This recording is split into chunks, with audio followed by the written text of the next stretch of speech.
All right, so today we're diving into something pretty incredible, the future of liver cancer detection. Yeah, we're talking about a cutting-edge technology that's really shaking things up, PET-MR. PET-MR. Okay, I'll admit, it sounds a little intimidating. Like, is this something out of a sci-fi movie? It's way cooler than it sounds, trust me. All right, good, because we're talking about something really important here. Giving doctors a powerful new weapon in the fight against liver cancer. Absolutely. And, one of the biggest challenges with liver cancer is catching it early. Right, because early detection is key when it comes to successful treatment. Absolutely. But sometimes those traditional imaging methods like ultrasounds or CT scans, they can miss those early signs. So it's like trying to find a needle in a haystack, but the haystack is kind of blurry. That's a really good analogy, and that's where PT-MR comes in to save the day. Okay, so it's less robot factory and more superhero. I like it. But before we get into how it works, let's break it down. PET, that's positron emission tomography, right? It basically lights up areas of high metabolic activity, like where those cancer cells are going a little crazy. Exactly. It's like shining a spotlight on those rapidly dividing cells. And it does this using special tracers that are injected into the bloodstream. You can think of them like little radioactive beacons. Okay, so they seek out those cells that are, let's say, a little overeager. Precisely.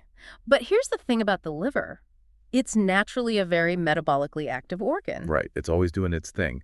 So how do you tell the difference between normal liver activity and, well, the not-so-good kind on a PET scan? That's the million-dollar question, and it's one of the reasons why a standalone PET scan isn't always ideal for liver cancer. Because the liver loves to use glucose, and guess what many PET tracers latch onto? Oh, glucose. Exactly. So it's like trying to spot a specific firefly in a field full of lightning bugs. Tricky.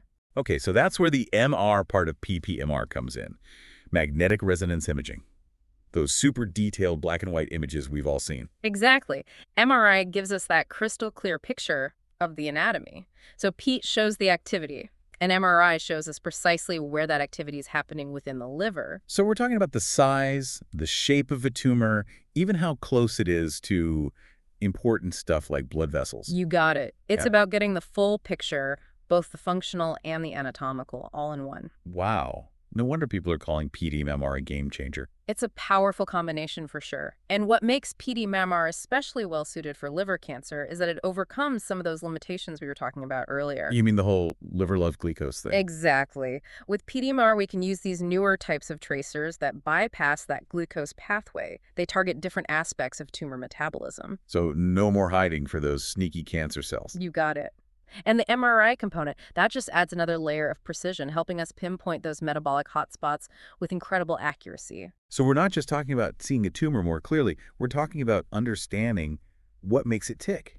Its metabolic fingerprint. Exactly. And that deeper understanding, that translates into better treatment decisions. This precise imaging isn't just about seeing more. It's about doing more, right? I bet surgeons are pretty excited about this. Oh, absolutely. Imagine you're a surgeon about to remove a liver tumor.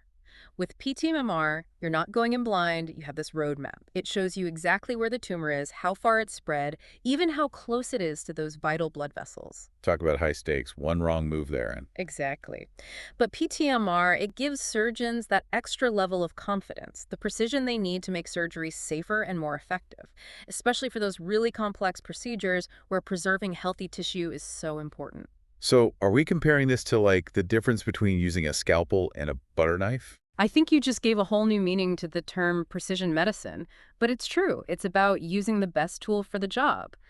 And PT-MR is proving to be an invaluable tool, not just for surgery, but for monitoring treatment response as well. Okay, so it's not a one and done kind of deal. You can actually see how someone is responding to chemo or radiation. Absolutely. We can use PT-MR to see if the tumor is shrinking, if its metabolic activity is decreasing, all those signs that the treatment is doing its job. And if it's not, Then we can adjust the treatment plan sooner rather than later. so it's all about giving patients that personalized approach. Precisely. And it's not just limited to the most common type of liver cancer either. We've been focusing on hepatocellular carcinoma, or HCC, but PT-MR is showing a lot of promise for other types of liver cancer as well. Oh, really? Like what? Well, there's cholangiocarcinoma, for example. It's a rarer type of liver cancer that affects the bile ducts, and it can be really hard to detect early on. What makes it so difficult to spot? Well, it tends to develop in those tiny bile ducts deep inside the liver. So even with traditional imaging, it's like trying to find a whisper in a hurricane. Okay, yeah, that sounds tough. But PTMR can handle that, right? Thankfully, yes. Remember that incredible anatomical detail we talked about with MRI? Well, there's a special type of MRI specifically designed to visualize those bile ducts. So it's like giving doctors a magnifying glass for the inside of the liver. You would say that. And when you combine that with those metabolic insights from the PET scan, well, let's just say those whispers don't stand a chance. So it sounds like PTMR is kind of like having a superpower when we're talking about detecting these tricky liver cancers. But even superheroes, they have their weaknesses, right?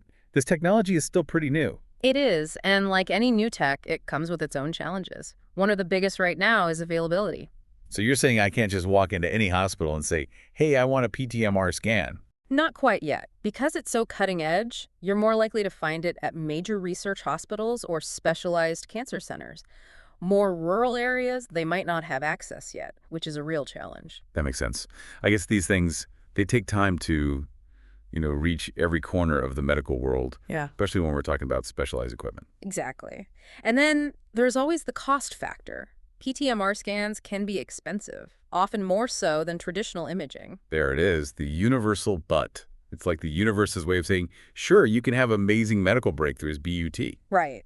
And on a serious note, cost is a major barrier for a lot of people. Insurance coverage can be spotty, and even with good insurance, out-of-pocket expenses add up quickly. It's such a shame. When something has the potential to save lives, but it comes down to cost. Well, here's hoping that if PTMR becomes more common, those costs will start to come down. I'm right there with you. Usually, greater adoption leads to more competition, more technological advancements, and those can both help bring prices down. Fingers crossed. Because we're talking about something as important as early cancer detection. Everyone deserves access to the best tools available. Couldn't agree more. And even with these challenges, the future of PTMR is incredibly exciting. What we're seeing now, this is just the beginning. Okay, now you have my attention. We've talked about all the amazing things PTMR can already do, but what about the future?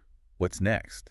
Well, imagine being able to not just see a tumor, but visualize its blood flow, measure how quickly its cells are dividing, even predict how it might respond to different treatments. Wait, hold on. Did you just say predict how a tumor will react to treatment? That sounds like something out of Star Trek. It might sound futuristic, but it's closer than you think. Researchers are already using PTMR to explore functional imaging.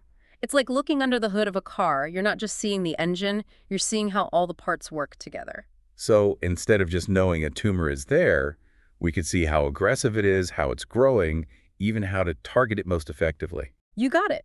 It's about moving away from a one-size-fits-all approach to cancer treatment and towards a truly personalized approach, tailored to each patient and their unique tumor.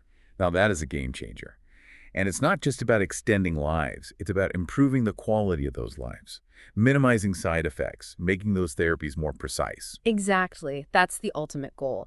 And PTMR has the potential to completely revolutionize how we treat liver cancer, maybe even how we approach cancer care as a whole.